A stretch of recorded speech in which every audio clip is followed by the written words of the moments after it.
fucking brilliant. The views and opinions of this podcast are solely our own and in no way meant to offend or upset anyone. We ad-lib, paraphrase and imitate to convey reviewed content only.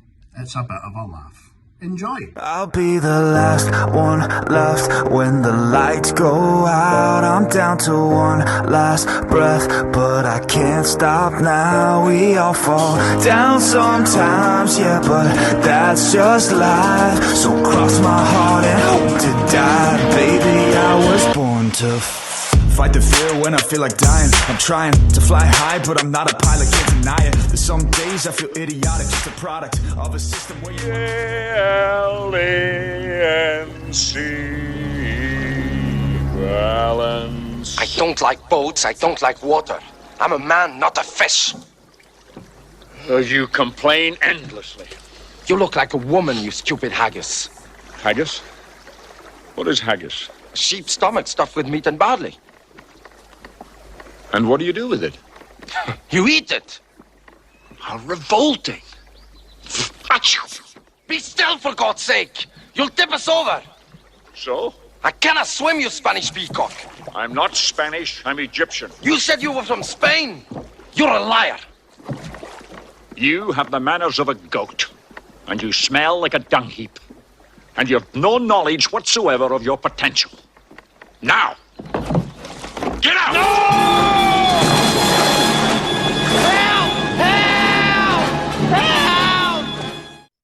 Well, hello everybody. Welcome back to What's the Script?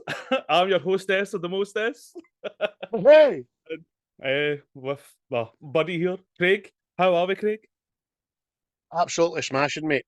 Ready to rock. Season finale. Put this shit to bed and looking forward to series 4. Aye, so you've recovered for Dundee then, have you? Oh, aye. It did take that extra day, didn't it? Aye. Nobody knew that me and Chris went through to Dundee for an overnight stay. Oh! No, my missus got me VIP tickets to go and see the Australian Pink Floyd show in the Caird Hall. And I took a big in there with me and it included an overnight stay and all that. And that was magic, wasn't it? It was magic. Yeah, it was superb, mate. Thoroughly enjoyed myself. Especially that woman chastising us. Are you not going in? No. Aye, I know. Listen, she was the kind of band liaison, and we had to be in there at 6 o'clock to do the meet and greet before with the band. So everybody's away in there, eager beavers and all that, away down to see the band doing the sound check and that. And she's like, "Are you not going in? Are you not?" And she had this big bit of hair that looked like she'd combed her hair with a pillow. You know what I mean? No, the bar opens in like 4 minutes. Yes, but go in. Just go down there. Like, no, we've done this before. Black affronted, wasn't she? Aye, ready to start square jigging. But aye, so the finale of the season 3 there, and we came to the choice of Highlander. 1986. What were you doing in 1986 there? 1986, mate, I was between the ages of 7 and 8-year-old. I was between the primaries of 1 and 2, and I was between Jock Wallace and the arrival of Graham Souness. It was a good year, that, the 86. It was a right good year. Just discovered your plonker and all there, I take it. But I knew I had one, but didn't discover it in an exciting way, you know. Aye. So the plot for this film, if anybody hasn't seen it, Scottish swordsman Connor Macleod, born in 1518, is an immortal. He must fight the remaining opponent immortals in the present time to win the fabled prize against evil Kurgan. That's quite basic of the plot, but That's the exact same thing I copied and pasted, mate. You used the internet machine day there. The tinterwebs there, the Google machine's magic there. And there's a smashing intro, isn't there? Can I do the intro? Aye. What? So it's Mad Scene Connery that does the intro. And he explains it to you in another way. He goes, From the dawn of time we came, moving silently down through the centuries, living many secret lives, struggling to reach the time of the gathering, when the few who remain will battle to the last. No one has ever known we may be among you. Until now. Junior! Aye. See, you don't. There's not many films that you get the wee intro be an actor, don't you know? That's slowly but surely getting faded out. No, I think the ones that we've all done, like maybe late 70s, early 80s and all that, I've Mm. kind of incorporated them, didn't they? Aye, aye, aye. I like that, but like you say, it's going out. But this had a budget of £19 million, well, dollars apparently, and made what just under 13 back. So Aye. it flopped, but like most films became a cult classic with people. Once the video cassette came out there, everybody was right into it. Aye, and 86 was the kind of, that was the kind of time of this Betamax shit isn't working. Let's Aye. go to the VHS here. And I don't know, I was shocked. I never knew it was a flop till I done my research, mate. I had no idea that nobody was got to the pictures to see this, especially thinking about the Scottish market and all that. But there you go. Aye. I like you, mate. I was the same. Like this is. I get. Is it just because it's Highlander? You know what I mean? Like, oh, it's got to be big because it was Scottish. I know. But then every American you've ever met in your life, oh man, you from Scotland? Yeah, man, I've got like relatives down there. I'm third generation McCallum, and I'm like an eighth Scotch. Americans all love Scotland, and that's. I can only imagine that the bloody would you call it the promos and the trailers and all that weren't as prevalent or weren't as good. Do you know what I mean? But considering the amount of studios that put this out, like Warner Bros, 20th Century Studios, Columbia Pictures, Canning Group, do you know what I mean? But I think maybe they've all took an interest after it, and then, as you say, mate, went to VHS maybe. I don't know. Possibly. Aye, because it did spawn a mad franchise. Um, it was Off. directed by what's his name? Russell. How'd you say his name? Mulcahy. Mulcahy. Mulcahy. You could be right, I could be right. Aye. Just call him Russ. Big Aye. Russ. I looked back at other things he's directed, and the only one that really jumped out at me was Resident Evil Extinction. Other than that, there's Another blockbuster. other than that, I reckon this would be because he done Highlander too. But if I'm honest, I only watch this. I don't watch any other Highlanders. It's just Have you never seen Highlander 2? I probably have, but I just try to stay away from stuff. Day at the day, do it and let everybody see you do it. Open the Just for the blinds. opening, 15 minutes, man, you're like, what's going on? I mean, the one good redeeming factor about Highlander 2 is that it gives you the origin of where they're off, eh? Do you know what I mean? And I'm not going to spoil it for anybody. So, I mean, by all means, look at it in the Google machine yourself or watch Highlander 2 because it's very left field. So it is. Oh, your bag is brilliant that we to call it the Google machine. Aye, the Google machine. I like you on. It's like I crank it up. It was written by Gregory Widen as well, who actually wrote this at UCLA as part of an assignment, and his teacher says, "Send that to Hollywood, son." Aye, I Which, know. I was cracking on it. again, My teachers would have been like that. This stuff and nonsense. Get to the principal's office. That's shocking.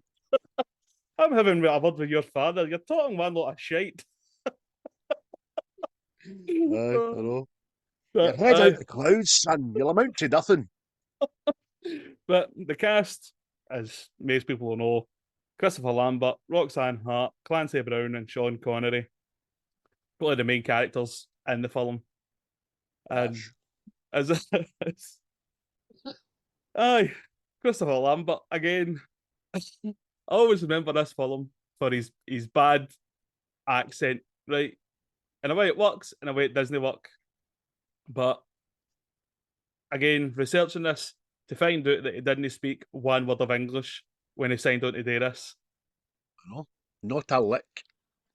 Not a lick of the Queen's English the man spoke. And do you know, watching it again last night, mate, I watched the digitally remastered 30-year anniversary one, so it wasn't as pish and grainy as I thought it was going to be. And I had my earphones on as well, so I heard an awful lot. I heard too much, actually. But one of the good things was, I think Chris Lambert's accent wasn't as bad as I remember it being. Do you know what I mean? It was, for a guy that couldn't speak fucking the mother tongue, fair fucks to the guy, you know what I mean? Well, I'm thinking that could have worked in his favour because if you listen to most Scottish people, they don't talk English. No, we don't.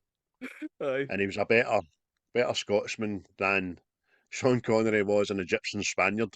You know what I mean? Tell you that. I was amazed to find out that Sean Connery had a vocal coach during this. What? Was he singing or something? Wait, is this? Could you imagine him like going, "Hey, amiga"? What? Oh, Oh, una Sergio. mesa para cuatro, por favor. Oh, so good, man. But What is that you're eating there? A papito. Mit jamón y queso. it, Part of Spain you're saying there, mate? aye, Sounds a bit Catalonian. see, I kind of usually I pelter that to bits, right? Which we just kind of just did anyway. But Aye. see, watching it last night, I kind of put it in my head that obviously the character Ramirez has been other places other than Egypt, so he might Aye. he might have started sounding different, and I think And he's a that's what fair kind of bit older helps. than he's Aye, a fair bit older than Connor, isn't he? aye. I mean, So by the time he meets Connor, Connor is the age of what age he is, but he just doesn't know he's immortal. aye. So he's in his kind of fucking late 20s, early 30s. And Ramirez hits it with a, I am 2,000 odd years old. You're what? Aye, Oh, you're looking smashing there, big aye. man. So What's that you're putting in your cupping? So aye, he's been about, and then it makes you think the other ones, how long have they been here? Have they just aye, arrived like Connor? Have they been about a bit? But we did get an insight into how long the Kurgan's been here as well, didn't we, mate? aye, aye. Well, apparently it was elaborated a lot more. That it was with Genghis Khan and like, Attila the Hun and stuff like that. So One of his homies, one of them, that's right, one of them mad pals everybody's got.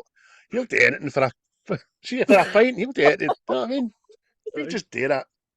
aye. Oh, what a character the big Kurgan is. I thoroughly enjoy it when he's on screen. I like Big Clancy. I Aye. mean, you're talking about hanging about with Genghis and Attila, and they're saying that the Kurgans. They never had a Google machine, you see, so they had to make their own entertainment. They used to used to fling small children into pits of wild dogs to see them fight for the meat. Aye. I'm thinking Genghis Khan, and that's like, oh, listen, big man, you can't hang about with us. We're fucking mental, right? But that's no right, mate. No, listen, no. Aye.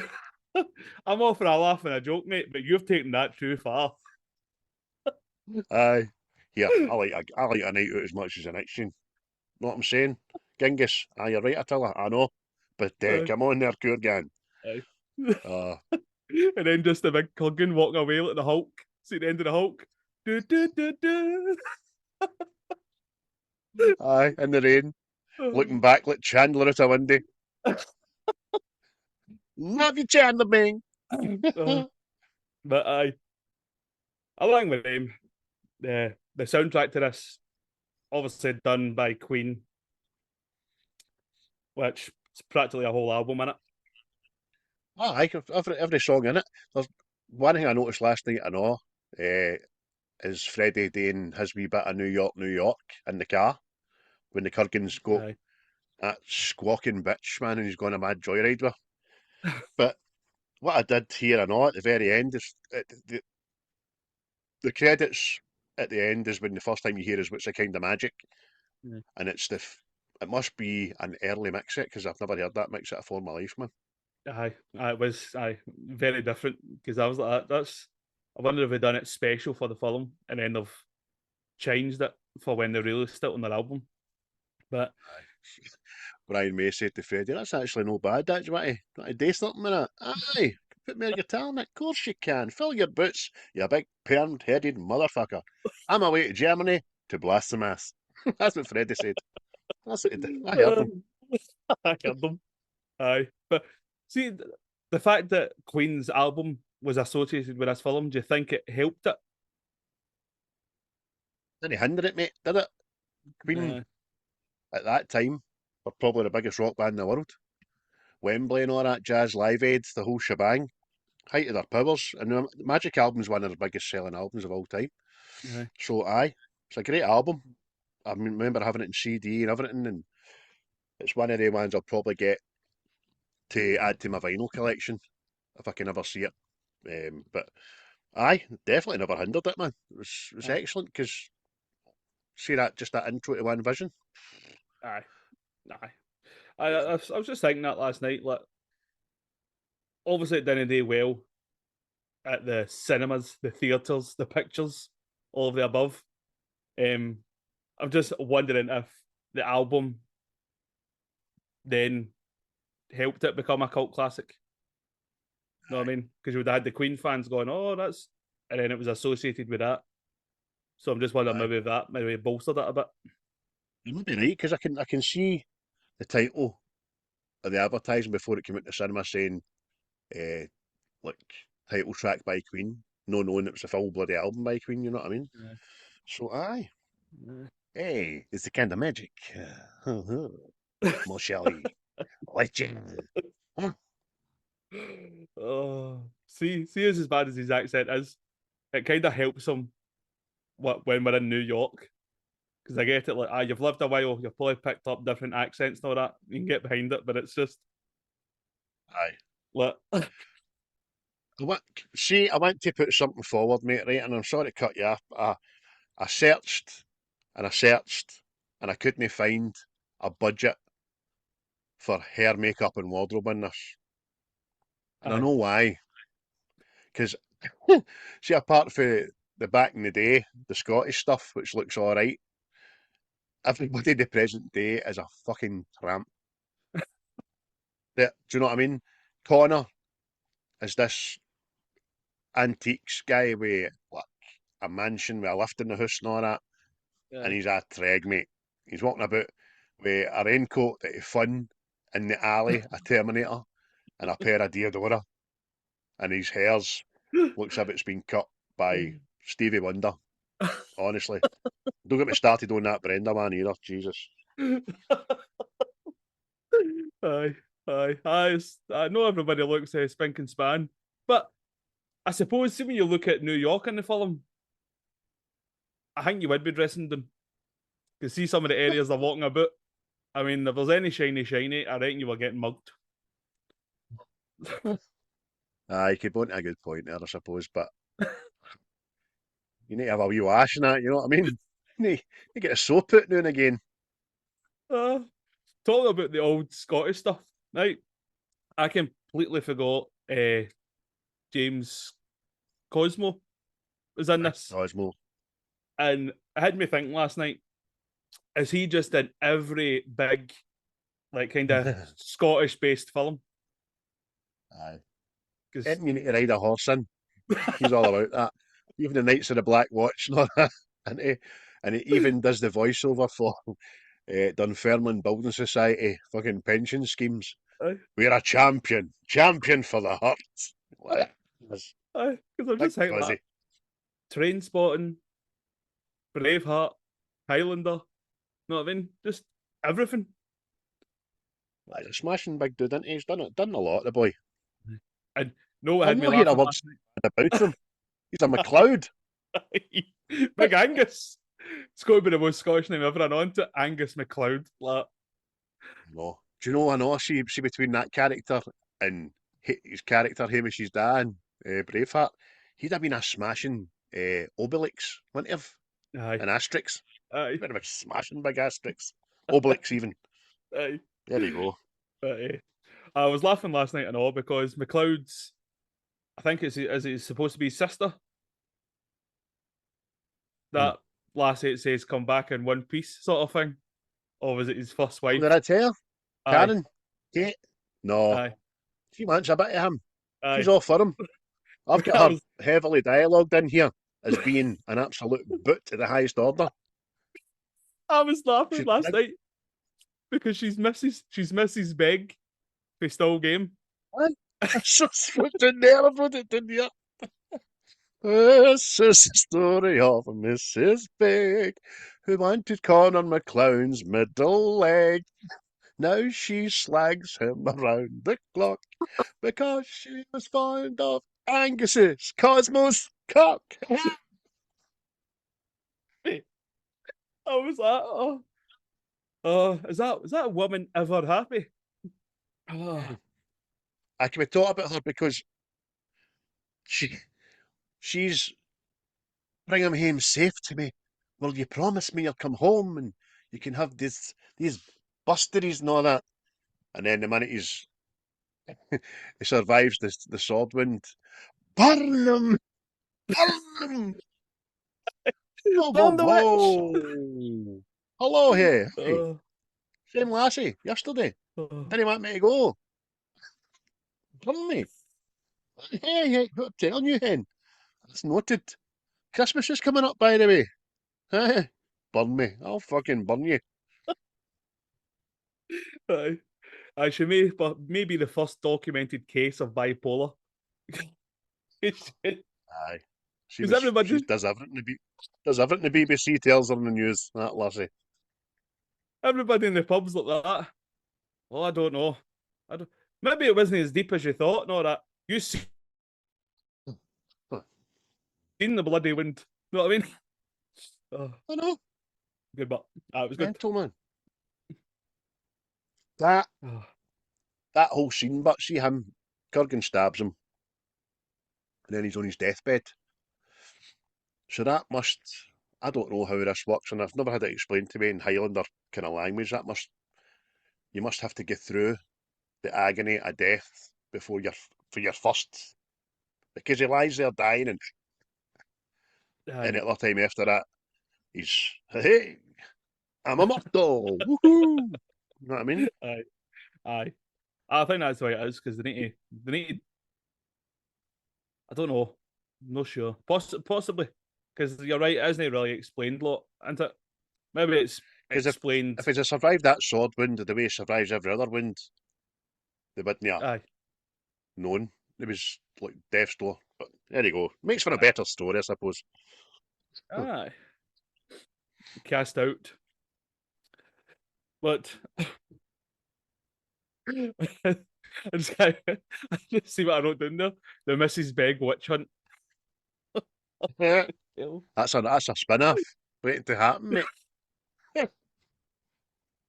Telling you. Oh, But Big Cosmo does him a solid, didn't he? Because the whole village, his whole clan, want to beat him to death, man, aye, and then burn him. But aye. he tells them all, which is quite good.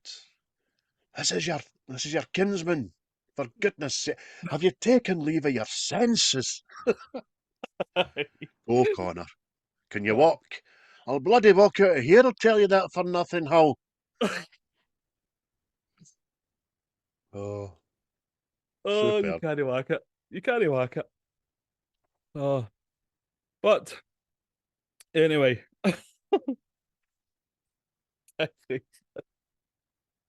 oh, Mrs. Beg just pure raging.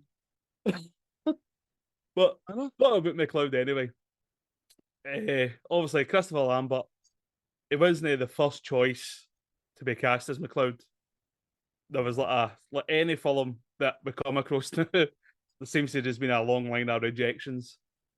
Feel that I think Michael Douglas, I think Kurt Russell signed on to do it, then left, and I think Mel Gibson I'm sure he rejected it as well.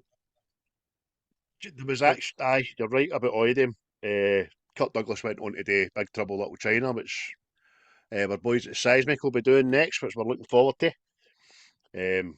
By the way, good choice by Kurt Russell, because that's another iconic classic. But there was also whispers about Arnold, Big Arnie, getting the part, because he was up and coming. He'd just done Conan, but I think it was Red Sonja or something it was going on today, and because she's already been made up in the battle gear with the furry pants and the sword and all that, but it was too busy.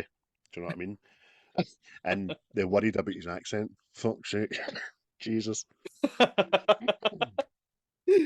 Oh. No, See, I'm Connor Macleod. I was the Glenn Macleod. I'm immortal. I think he'd have dwarfed the Kurgan and all right enough. True, true. But another thing was kind of funny as well. The extras for the Scottish battle scenes. Turns out they would all have a liquid lunch, and they'd all be pished, swinging these swords and axes and all that, which culminated in a lot of injuries. You know what I mean? Jesus, I never read that, but they could have filmed in the East End of Glasgow and saved themselves a fortune. aye, that's for true. Tell you that. Aye, as battle scenes go, we've seen better by the time Braveheart came in for a mass battle. Do you know what I mean? Even some of the Warren Aye. lands I thought were a bit could have been done better. You know what I mean? Aye. Because it turns out they were actually using look, the health and safety officer on this must have been on holiday, right? Because obviously anybody that's seen this film, see when they're having the sword battles and there's the big sparks coming after the swords.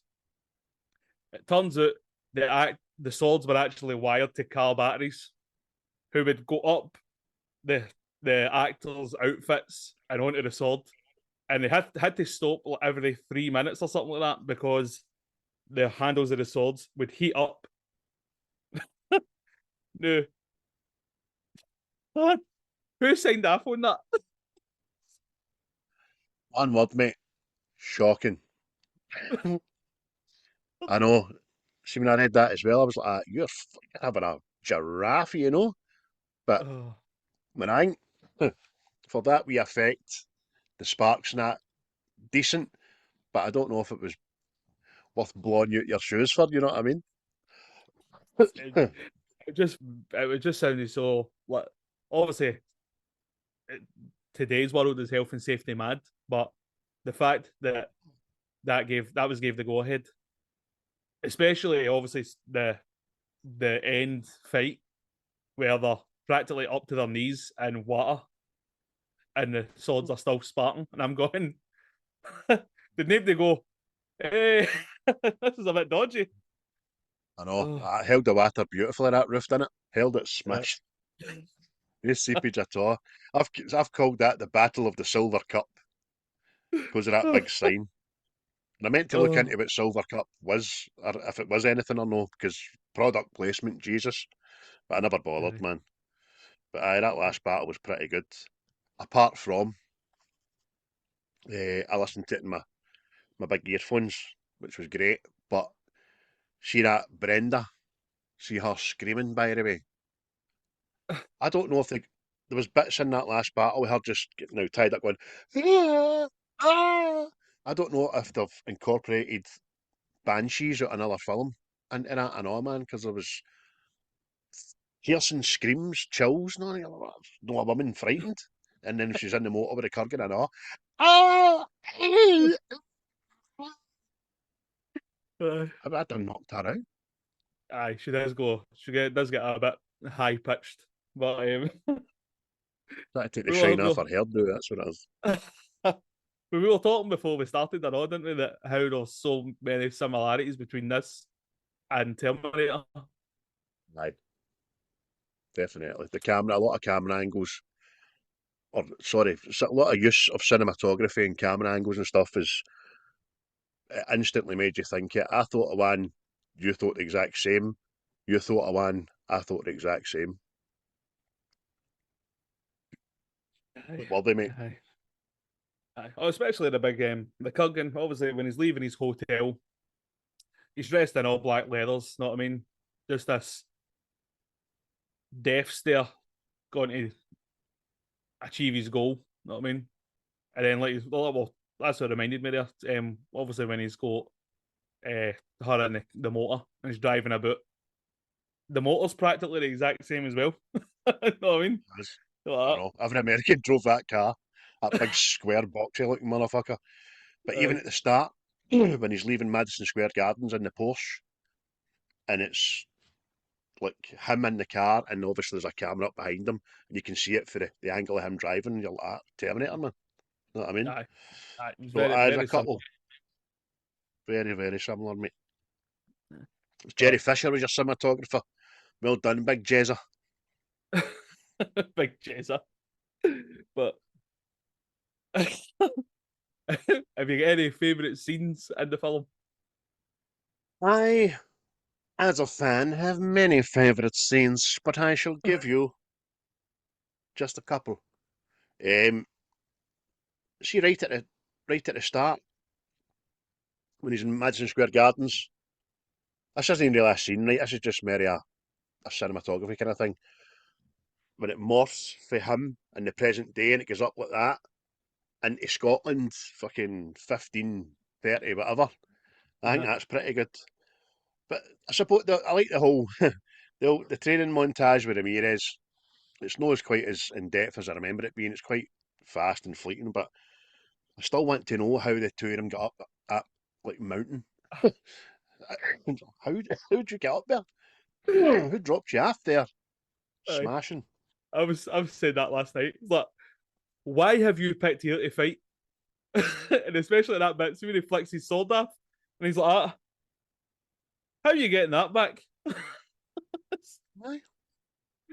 Oh, But, scene wise, I liked his wee bit with Heather, his first wife. That was quite well done, and it was kind of moving as well when he watches her. They're all happy, and then he's shouting on her, and then she comes out of the brow of the hill with a wee lamb, and she's fucking suddenly in her 60s, know what I mean? yeah. She looks like she's in her 80s, but back then I'm thinking that 60 would have been a right good age to live to. So that was quite sad, and it's quite poignant in the story about why it has to be closed off to human emotion because he's going to outlive everybody. A bit like where Green Mile guy, I'll outlive you too. Oh, cheers. But that was good, mate. What about you?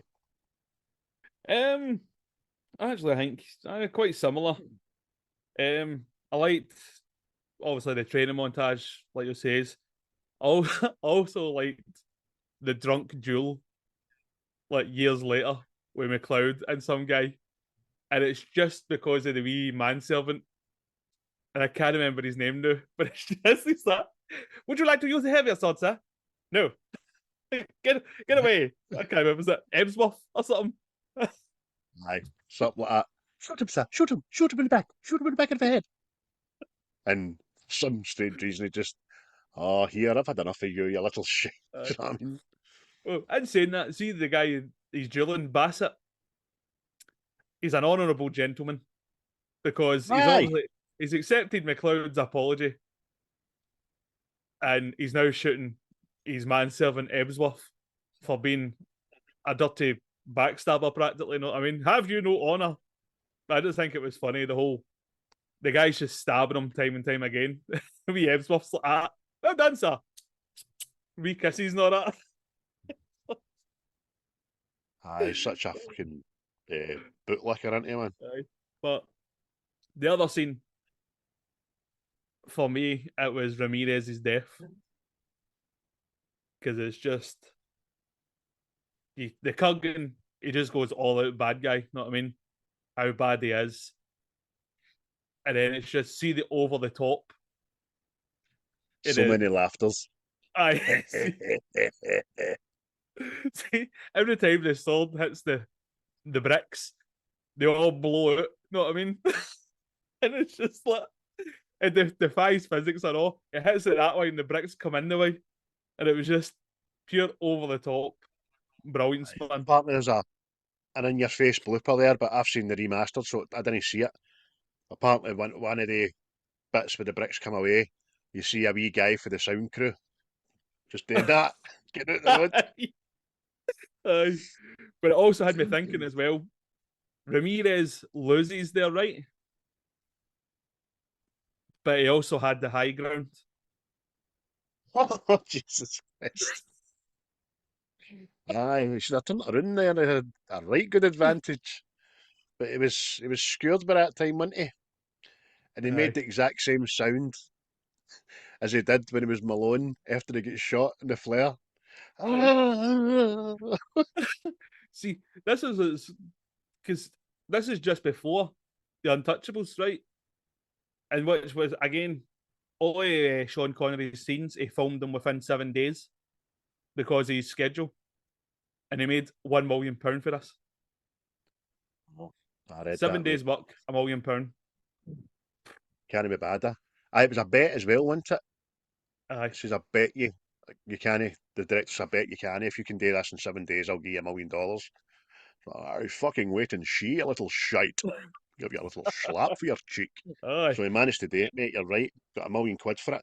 And in the grander scheme of things, watching it last night, there isn't a lot of Sean Connery in this. Isn't there, no? No. See, It's very, very poignant that he is, but a lot less than I remembered. But the film was longer than I remembered as well, to be honest with you. aye, because I kind of forgot more of the. I forgot obviously like the Macleod character, and I'm surmising it's Nazi Germany. Know what I mean? I'd forgot all that part. I was like, I don't remember this. Know what I mean? Aye. That was good. Just a wee nod to who Rachel was that worked with him, you know what I mean? A wee lassie rescued for World War II. That was brilliant, man. Aye. Hey, it's the magic.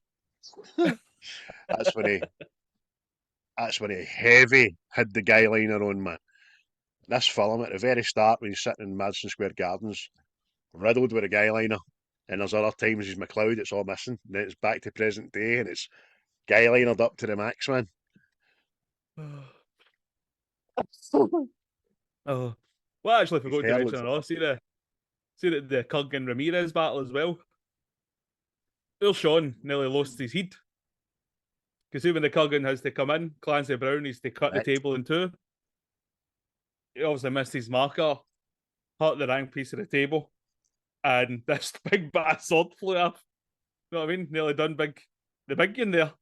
Aye, and apparently he fell out with him because of it as well. And Clancy Brown had to go to his trailer and say, look, I'm awfully sorry. I was just trying to be in my character. And then Connery said something funny, rebutted. And we're both the pals after it, weren't they? Aye, that's it. Kissed and made up. That's what you like to see there.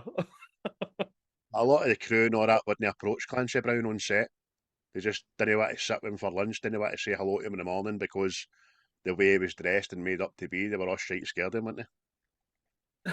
Aye, because apparently, well, obviously in the church he starts acting a bit blasphemous and all that, know what I mean? And he actually, apparently actually apologised to the nuns. Oh, Brilliant, man. superb, man. Just reading some of these facts here about just got that down about Sean Connery's scenes having to be done in a certain amount of time and all that. About Christopher Lambert, you've mentioned that about him not being able to speak English. That's still can't get away with that, man. But a big Clancy, he was good, wasn't he? Aye, superb, mate. It's probably his most iconic role, isn't it? I mean, I always remember him for Shawshank Redemption, but if there's no Shawshank, that's this. But... No, I remember him for. It couldn't have been much longer after this. Pet Cemetery. He was in that and all. Aye. But I suppose he's as prevalent in this as the big guy in Mad Max and all that stuff. He's just a proper baddie, and he's great, man. Aye, because that's what I was going to ask you. Have you any favourite characters? But he is mine in this. It's just I like my bad guys, you know, and he's the ultimate bad guy. His end goal is, I'm going to do so Fun of many jelly people baby. Fun of jelly baby, look. in. Sorry. For a random jelly baby, I'll just eat that. One of my wains have left that in the bed for me. That's smashing. Aye, but you're right, Clancy Brown, mate. It was just brilliant. Even his voice and everything, it just seems a really, really bad guy. See that you don't think it can look any weirder. And then he shaves his head. You're like, Jesus. And then that final battle scene when he's just about to meet his maker, when his eyes just fill up pure black. Aye. You're like, oh, what's happening to you? You're right there. See, that just seemed that was again when I was watching it last night. I always remember it. It's pure weird because he's like obviously the big black eyes. You know what I mean? And it's just like, what is this to signify? You know what I mean? Because he's smiling and happy and laughing and all that as well. Does he already know he's done? You know what I mean? It's Aye, and it's very, very strange, man. I was going to say something else here and I can't remember what it is. It's left me. It's left me. But aye, did it when his eyes turned that colour, did he shave his eyebrows and all? Did he have eyebrows before it? I can't remember. It looked like a porcelain curtain, didn't it? aye. It's just very, very peculiar. Very peculiar indeed. But see when he did, I forgot as well, right? Because see, I remember when I was watching it again last night, I was like, right. I remember he loses his hair, but see all around there, he's still got like strands of hair left and all that. So for some reason, I thought he gets set on fire at one point. Well, that reminds me very much of another favourite scene. See let me get the wee man's name there. I see when he's fighting Castigear in the alley. Thought about him losing his hair in a fire. He could have fucking lost it in that. The way he got the quickening after that was brilliant. That I liked that, or the windies imploding and all that. But he never obviously. Aye. But see his back alleys go. Is that no the busiest back alley you've ever seen in your fucking life? I was going to say Even that. an old couple drive through it in a motor. You know what I mean? Never mind. And I was going to say this to you. Why are they driving down that alley? Because as far as I could tell, it's all like, ladies of the night, homeless guys, obviously we're Mad Marine, who's a vigilante of some sort. The wannabe Punisher. Aye. No, why is that old couple driving down that lane? And I've got a theory. Think him for his birthday. Aye. Because he starts calling her mother. And she's calling him daddy. Jesus. I reckon Come on there, bro.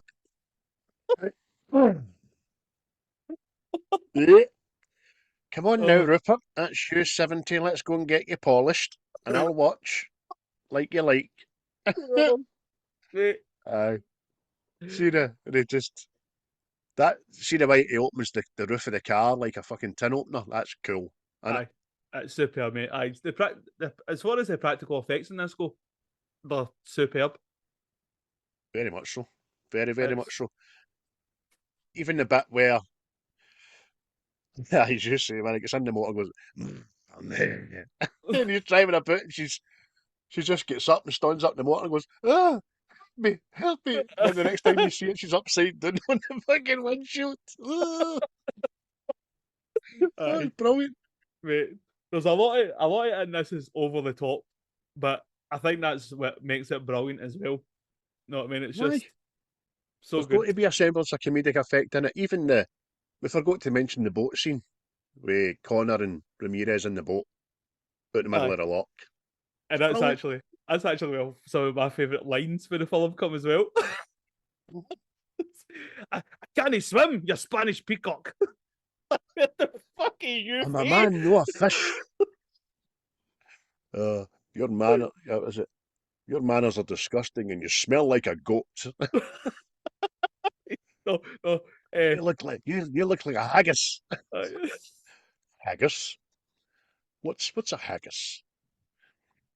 Sheep's stomach with meat and barley. What else? And you eat this? Yes, you stupid peacock. How revolting. aye. That was it. See the way he just says that? How revolting. It's just, that is one of my favourites, and obviously the Spanish peacock one. I was howling last night when I watched it. I forgot what was funny about the Spanish peacock bit was obviously his accent. No, it was just brilliant. It just made it better. See, Aye. it has to be outrageous Scottish accents make me laugh every time. Every time, man. That's mental, man. It's so fair. What I seen to make him, to prove a point, I'm drowning you in the middle of a loch, and I'll get you to shore.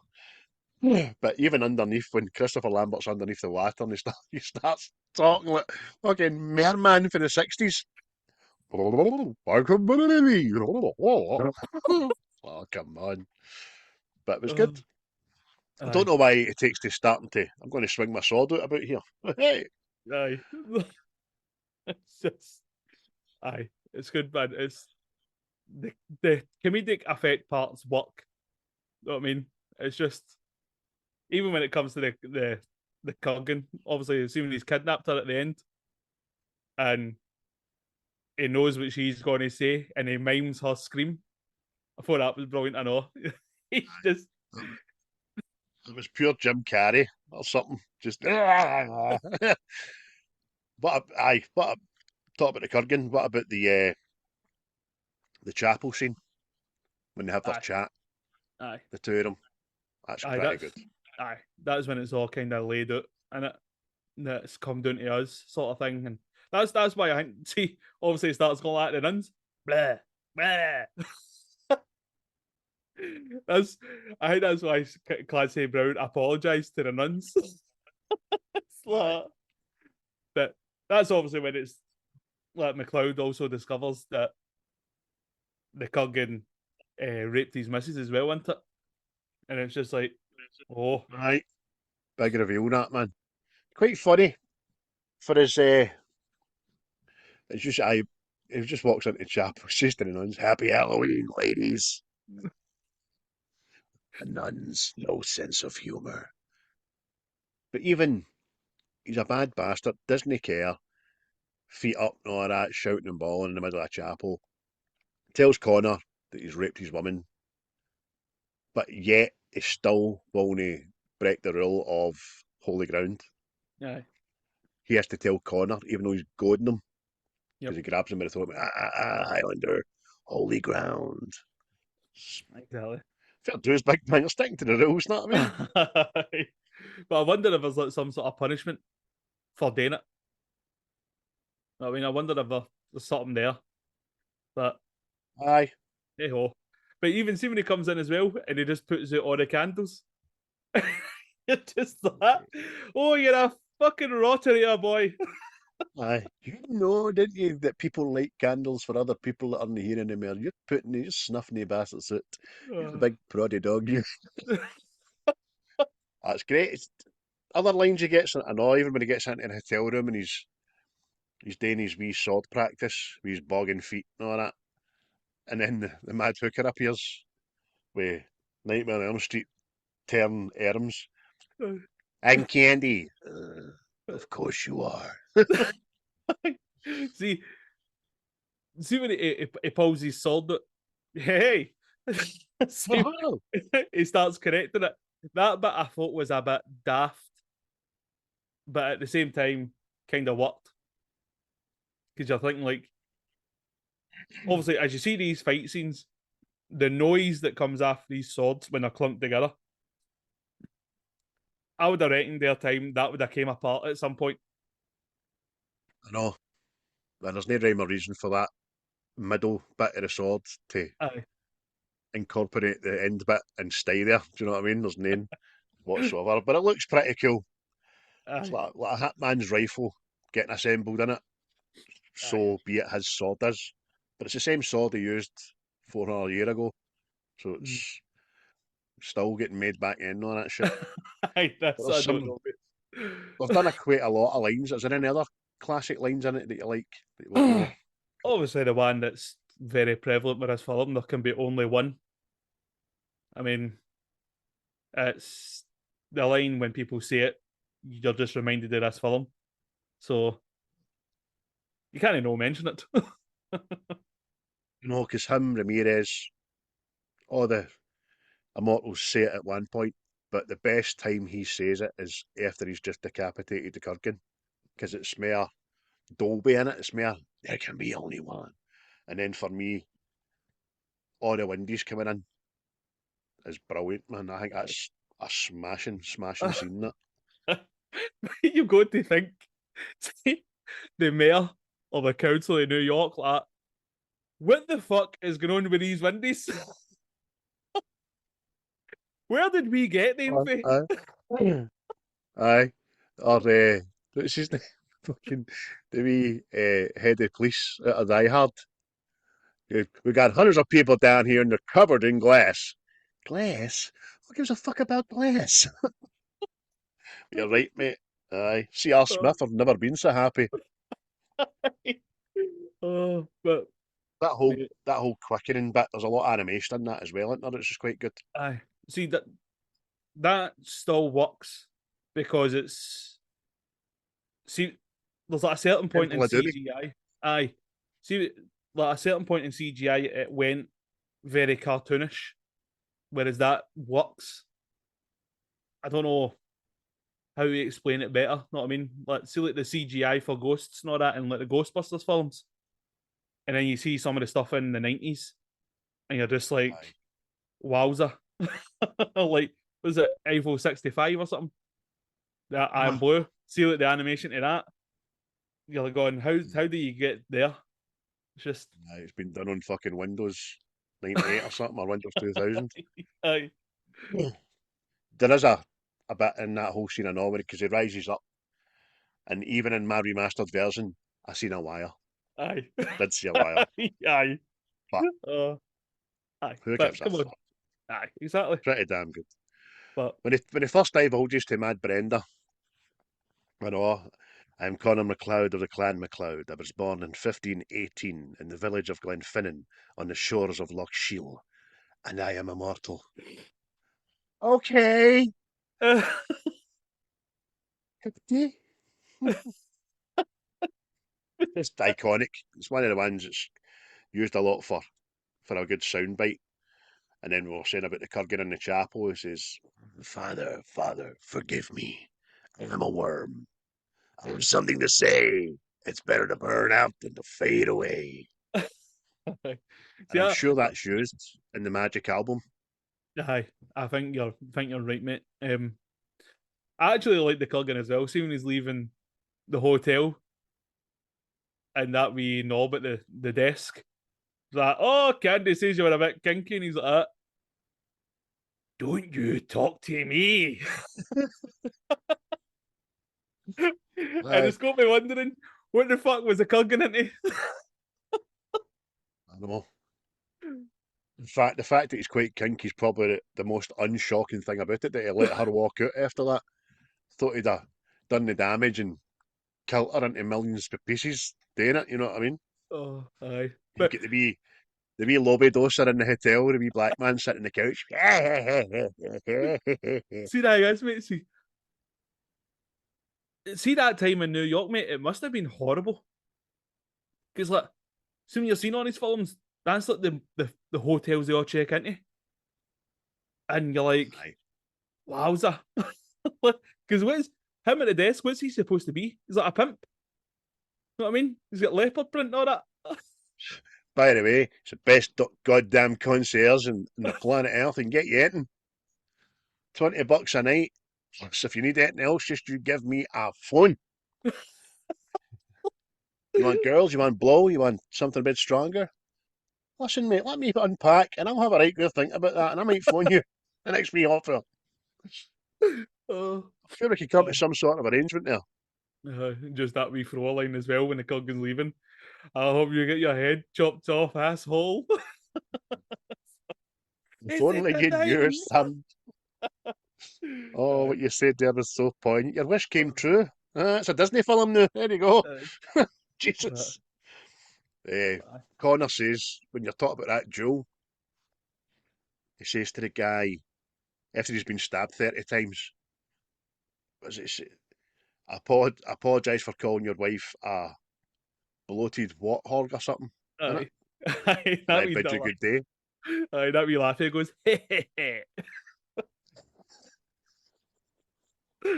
oh, And then obviously we have got Ramirez appearing and introducing himself, you know what I mean, to him and Heather.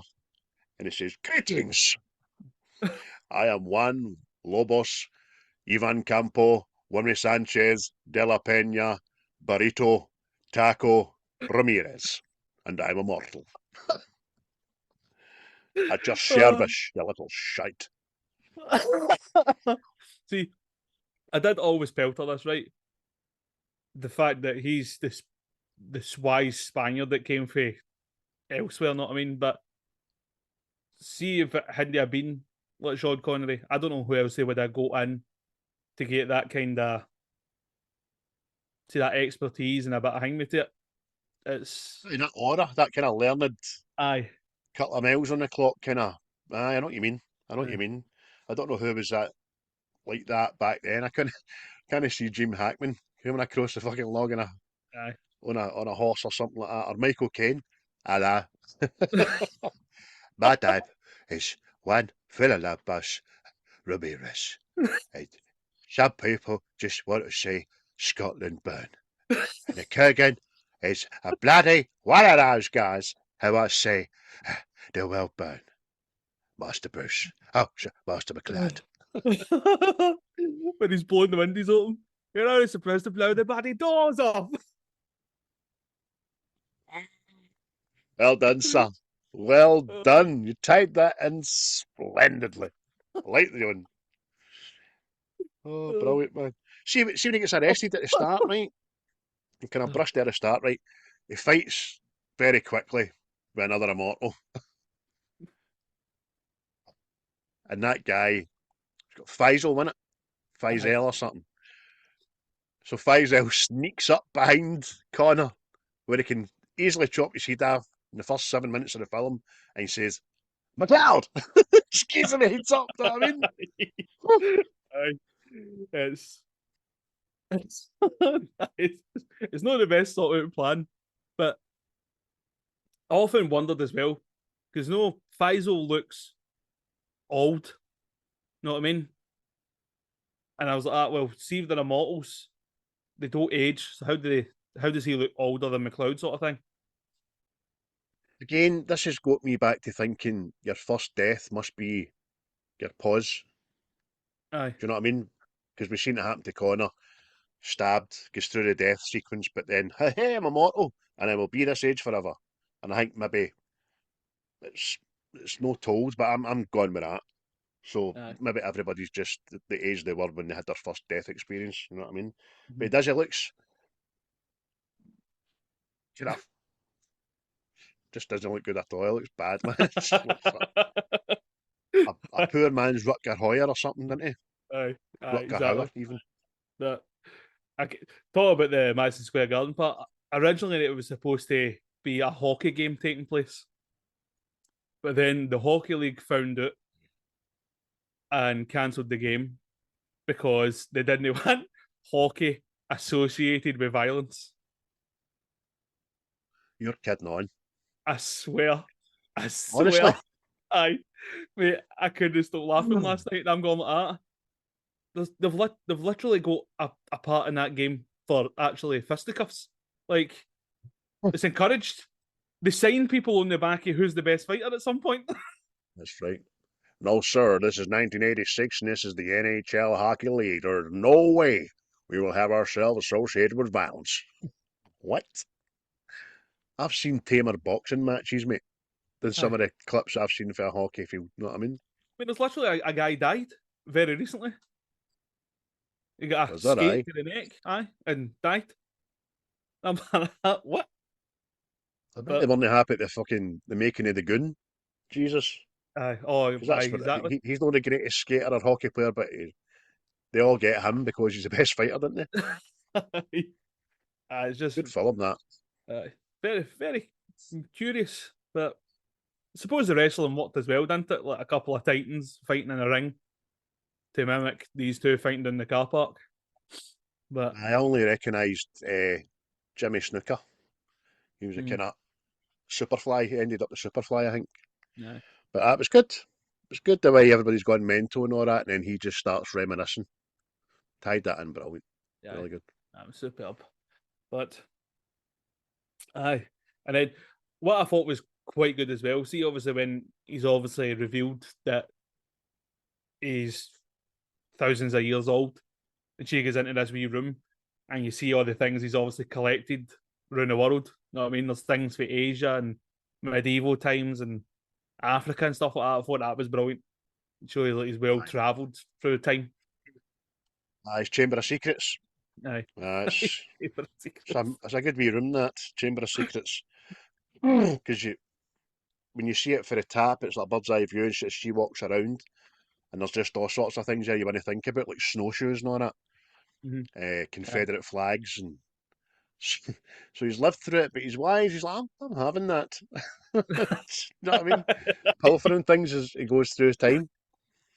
450-year-old, you know what I mean? But The man klepto immortal. You know what I mean? aye, 450 years old, and I am a klepto. You know, immortal or not? Yeah, but I'm a klepto first. But I seen you talk I about thought it's the New York back then. Everything is dead, manky and grey and run down, and a bit like the Joker film we talked about last week. It's that same era. aye. Even the police station looks bogging. The Polish look bogging. They go to the hospital to see the Punisher guy. Bogging, innit? This looks as if it's been shat out and forgot about that part of the world. See, this is the thing as well. I think that's what kind of makes films better back in the day as well, because everything just seems more gritty and possible, whereas now everything's a bit razzle dazzle, shiny. You know what I mean? It's just looks a bit more fake. If you know what I mean? Nah, But definitely. you're right. It's just A because simpler time. simpler times. Oh, aye. That klepto's got a vast body of work in that collection room. But see, through such hardships and hard times, there's some cracking wee benefits you get. Right after Connor goes into the pub after Brendan at the very start,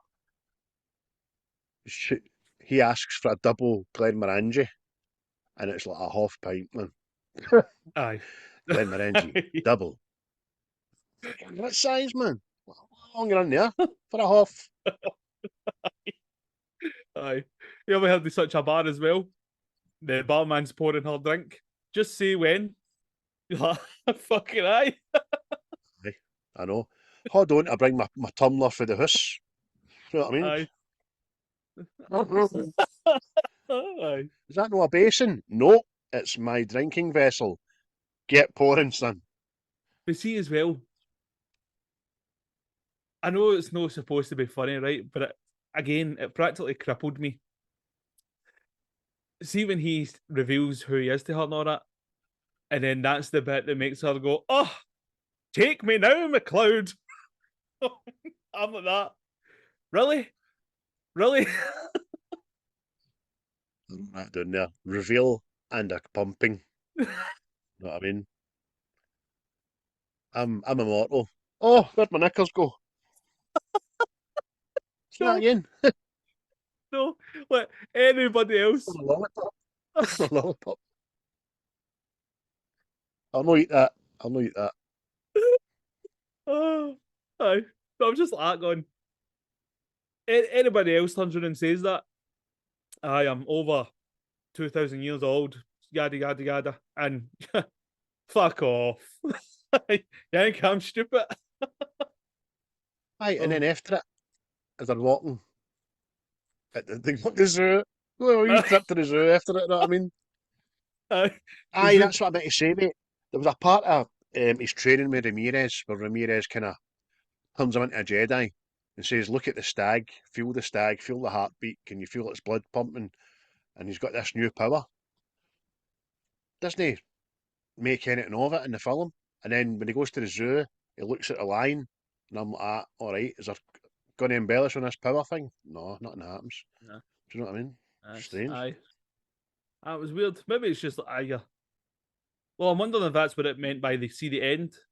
Well, obviously you hear Ramirez talking again, and it's like you're now one with the earth. You're one with all things. You know what I mean? I wonder if maybe that's you got a wee touch of that, but it wasn't the one sort of thing, so he couldn't use it. But Aye. in saying that as well, obviously see how it ends, and it's like he's one with the earth and all that, and now he can have children and all this stuff. Is that is that mean it was like supposed to just be like a standalone? Because see if he is technically now the one, where does all the rest come from? Possibly, mate. I don't think you're far wrong. Because by being the last one, he wins his prize of that, right? He says himself, I can feel the thoughts of everyone around the world, politicians and world leaders, blah, blah, blah. Which makes no fucking sense, to be honest with you. But, do you know what I mean? Just want to start phoning people. Hello, is that Pol Pot? I don't want to be doing that. Don't want to be killing all the people and that. Hello, is that President fucking thing me? I like what you're thinking about there last night. I don't get that right, but he's mortal now. And I wonder what made the studio fund a sequel when it flopped so badly and all. Aye, Strange. it's I'm I'm wondering if that's just like off the back of it. Obviously, it became a cult classic and stuff, and it was like there's money to be made here, sort of thing. But I don't know how the second one done. I think the second one might actually been a flop as well. So, and then it launched. There was a TV series. I think there's been an anime series. I don't know how many films there are. I think there's maybe 4 films, maybe. So it's just By the way, the series, I think, well, 3 that I knew about, I don't know, mate, you might be right. The series was great, man. I used to watch that in the night shift 25 years ago or something. Highlander 2.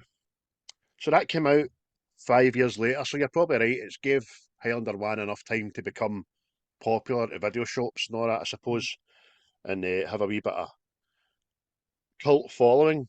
Michael Ironside is in the second one, that's right. It's got a 4.2 on IMDb, and the budget for the second one was 34 million. So I'm going to have to see now how much it made, because if it became profitable, I'll be most shocked. Oh, Jesus. Right, budget of 34 million, box office 15.6. So that was even worse. Highlander 2, The Quickening. But I would definitely advocate that you give it a watch. Please. well, I want to I'd see say what that. it actually does. I'd say that it's now in the works for I'm not sure if it's a remake or a reboot, but apparently your man Henry Cavill is going to be McLeod. So, but I swear on everything that's holy, if it's another Scottish guy that plays the Spaniard, I will go off my nut. There's not a Could you lot of them imagine left, it? mate. What I don't know. Like James McAvoy playing the Spaniard like that. Why have you done this to us? Aye. Henry Cavill's fucking huge. Aye. So, who are you going to get to do the Kurgan then? The Hound? Maybe Baptista, maybe. Better platforms on. Uh, Aye, I don't know how to feel about that at all. Aye. It's not going to get the desired bum zone seats. I would imagine it's going to be. We'll see. If it happens, it happens. If it doesn't, doesn't. But don't know what you can do with it, mate. Because again, I thought it stood up a lot better than I thought it would last night. Aye. And I Oh, think that's it's one of the ones you just be left alone. aye.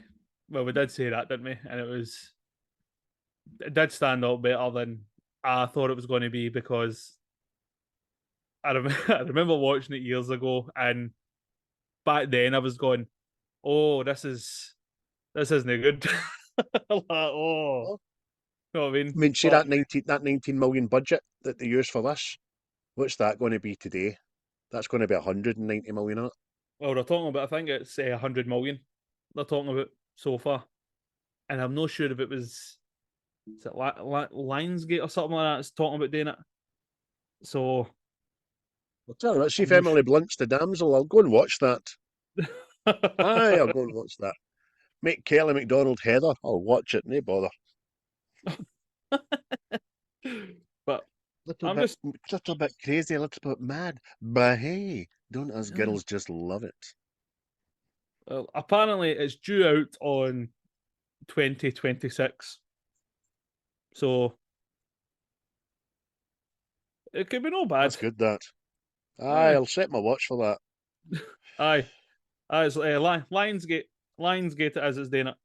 So they're usually no bad with what they do. So we'll Aye, see. that's true, that's true. Is that on your big list, aye? Aye, it was in fact. Aye, Aye. mind us is, but we'll Mm-hmm. see. It could be anything. Aye. It could work. It could be bad. But I mean, it'd be even better if you get Henry Cavill to do Christopher Lambert's accent. I don't they can do Christopher Lambert's accent, mate. I meant to look and see actually what age Christopher Lambert is now. Can't it be shorty 70s, surely? I was going to say that. Because the only thing I really remember Christopher Lambert from is Mortal Kombat. Well, when he played Raiden. Oh, he did. Big white haired red man. Right. So Ah. Right, Christopher Lambert, let's see, what age are you, pal? He is clickety click 66. There you are. Good age that. Big Clancy, what are you, son? Clancy Brown is 64. He's a puppy. ah. So he is. I'm not even going to look at Brenda. There you are. Fuck you, Brenda. Well, I'd Done say my that as well. nothing. Clancy Brown actually says, well, I don't know how true it is, but he says he actually gets paid more now for going to conventions for the Highlander than he did for making the actual film. Can believe that. 100% believe that. Especially because that was his kind of big break in movies. Aye. So, Plus, he kind of wanted a different image for the Kurgan. Let's see in like the when it's recent times in New York, he wanted him to be wearing a suit and a bowler hat, and he was like a finance guy, like a shark sort of thing. But I'd have worked. they opted for the leathers biker punk look. So Aye, I could imagine being written slightly differently for that, and it would have been, aye, you're the devil in disguise. Oh, yes, you are. Because I've seen a lot of movies like that, where the devil is a aye, suit wearer. yep, Know what I mean? exactly. Al Pacino and Gabriel Byrne and all that. Aye. Aye. But have you got anything? Oh, and this is another thing. I discovered this while researching as well, and I just thought it was good to just mention. So Nick Offerman, this is one of his favourite films ever, right? And when he was making Parks and Recs, Chris Pratt had never seen the film. So Nick Offerman booked a screening hall and just he and Chris Pratt watched it. That's class, isn't it? As it's just, I thought I would mention it. It's just, I hope they had a big bucket of bacon and whiskey. His favourite. well, I don't know if this is true, but apparently in the interview he says it's one of the best films ever about watching somebody become a man. I don't know if that was, All right. I don't know if that was him still playing his character for Rex and Parks and Recs. Know what I mean? But Do you aye, know what? See now you've told that wee story. I can now see Chris Pratt playing Connor Macleod. uh, I can. He just seems uh, to be kind of in the top three of Typhon for Hollywood. Do you know what I mean? Even for voiceovers and stuff. But I like Chris Pratt. I do like. Enjoy the man. A lot of yes. time for him. A lot of time for Chris Pratt. You know? I've not said that. I know you've not. I know you were dying. I know you stopped yourself at one point for sure. I'm sure it Aye. was a Clancy Brown you were talking about. Yeah, I like Clancy Brown now. He's a good Uh, big guy in that. I need oh, time for him. uh, I'm stowed this week. uh, but aye, have you got anything else to say about the movie, or have you covered everything, every aspect that you wanted? Aye, just talk to everything. You know, there's a million things you can pick in it Mm-hmm. as being fucking terrible. There is, but doesn't deserve it, really. Do you know what I mean? We've done a few about dialogue and practical effects getting funny and stuff like that, but just doesn't matter. There's other things, but I liked it. I thoroughly enjoyed it. I was pleasantly surprised having watched it again last night. Aye, glad we done it, mate. Aye, that's everybody. That was Highlander there. But before we head any further, have you been watching anything else, mate? No, no, I've no. I'm still on house, which is get me reinvigorated again. Well, series end of series 5 coming up, and but I'm fucking loving it actually. It's great. Hugh Laurie's magic. I've got no other films or any other series to divulge to you. What about you? Um, Go and see Flower Moon, no? no, it didn't happen No. because it's late showings, mate. The only one next to me now is a 7 o'clock, and it's like I don't know. I'm not hearing enough good things for people to entice me to go see it. So it's like it's the runtime. See how it's like practically 3.5 hours long. I don't know if the film actually needs that, or it's just Scorsese overindulging and stuff. So, Aye, what you mean? but Shona, my missus and my daughter went to see Miss Marvel. Was it Miss Marvel or the Marvels or the Marvels. whatever? Uh, Said it was good. Didn't say much more than that. Just said, aye, it was good. So that tells everything. Because usually they come in waxing lyrical, especially Neve. But just it was good. But like you said last week, there's a reason why they're pushing WandaVision and Miss Marvel run about it as if to say, you need to watch this. Do you know what I Aye. mean? I did watch the first episode of the new series of Loki, but I just can't get my head around it at all. Apparently, he was on a talk show the other night. I think it was Jimmy Kimmel, and he says the final episode ties up both series of Loki plus about 6 Marvel films and about 12 questions unanswered in the Marvel history. I'm like, that's exhausting, by the way. Aye. And why does it have to? Nice. Aye, it's very. I wonder if it's just like a ploy, like, oh, it'll get people to watch the whole thing.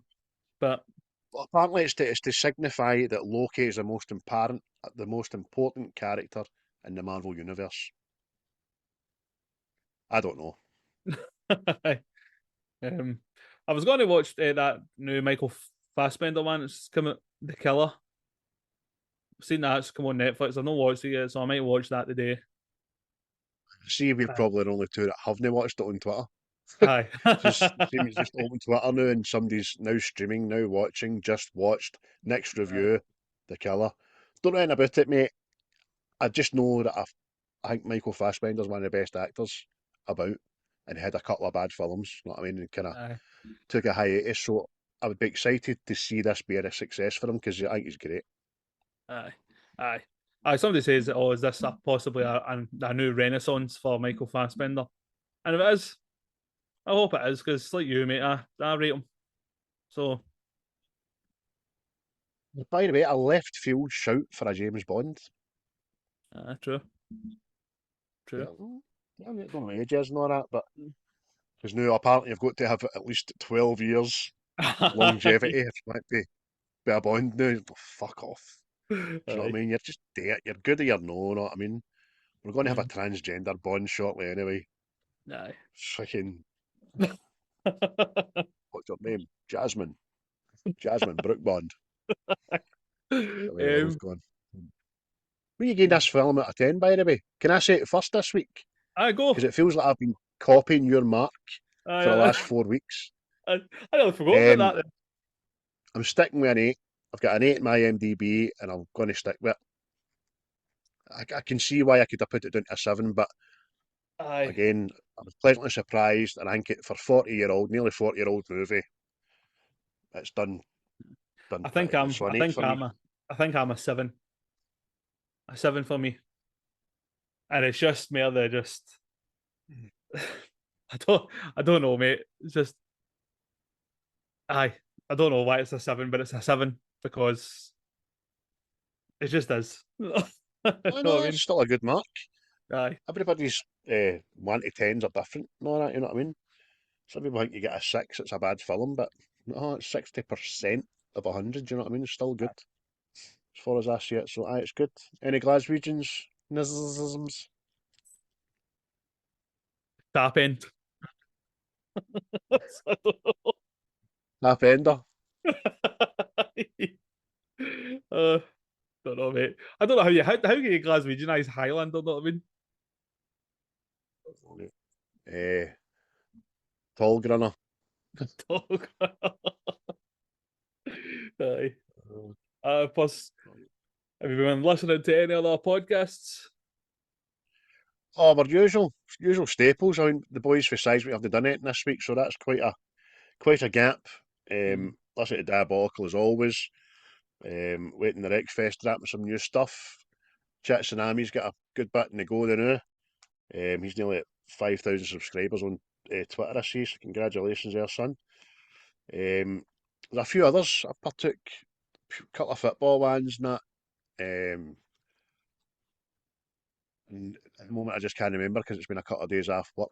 But when I get back to work, that's when I usually dial in for 4 days in the trot, you know what I mean? Just as we're doing our patrols and we're mopping and we're working and all that jazz. And when people are talking to you, that got a podcast on, I can't get you. Aye. Yeah, bam. Aye. So, what about you? Anything you could recommend? Anything new? Uh, nah, mate, I assume it's yourself, just the usual staples, showing the support and that. You know what I mean? I still listen to the famousy ones, you know what I mean, like Joe Rogan and that. I still listen to him, but aye, nothing particular. Nothing's jump out at us yet. But I will say to the football fans out there, especially if you're for the blue side of Glasgow like myself, it's no a Rangers podcast per se, but it's a podcast called Craig Houston Talks Too. And Craig Houston's got a big history of like grassroots football, being in the media, working at Ibrox and blah blah. And he's got some cracking guests on there for people of a certain vintage like myself. He's had Charlie Miller, Hugh Burns, Derek Ferguson, Dave McKinnon, people like that on. So I definitely recommend giving them a watch, a listen, because they're smashing. If you're a football minded, Bob Malcolm has a 3-parter. That's his latest. So that'll do me tomorrow. No tomorrow. When we back Friday. aye. That'll do me Friday. After I listen to our own podcast, of course, because I always listen to that first day back at work as I'm trotting about in the dark. Nice that. Trotting about in the dark. Aye. Aye. Our update on the collab with Seismic as well. We do have a movie. We just need to figure out some kind of schedule, sometime of when to get it done, when it works for everybody. So hang tight, people. Hang tight. We're up to silly season as well, where days are becoming few and far between, Yeah. especially this end, mate. I've got a good few nights out, a few gigs that I'm doing, gigs that I'm going to, doing overtime at work. Kids are going to be off school. Silly season. I've got my tree up. My missus done the damage the other day. She decorated the full house. Because we always get up early for the boys, because it signifies them coming home for the hospital after being in for 6 weeks when they were born and premature and all that kind of stuff. So they're delighted. Try to get them out the door in the morning now without taking the tree with them. It's mental. It's a wonderful time of the year. But, You love it, I know, don't you? oh, You get aye. your big jumper and your DJ list all set out. Oh, aye, naturally. You can. Why no celebrate it? It's a time for happiness and merriment.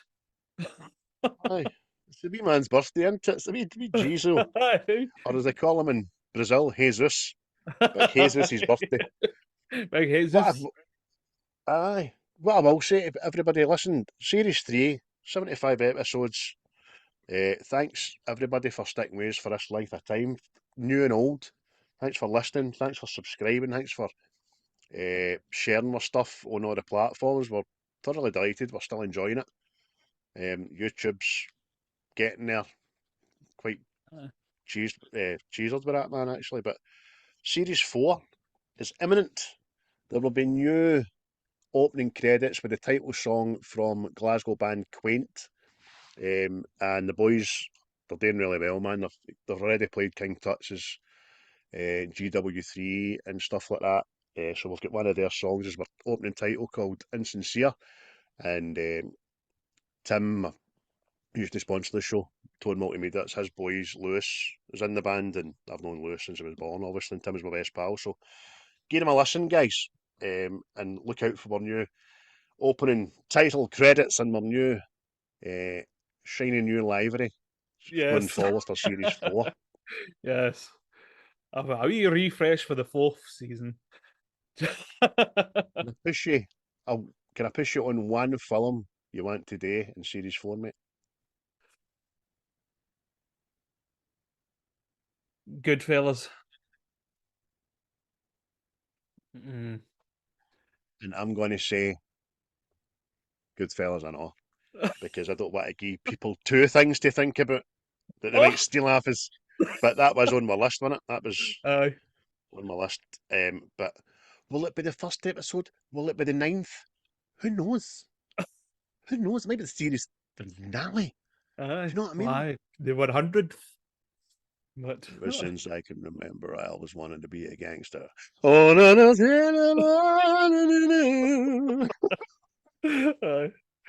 aye. But aye. So the best line in it before we go for when Karen's talking, right?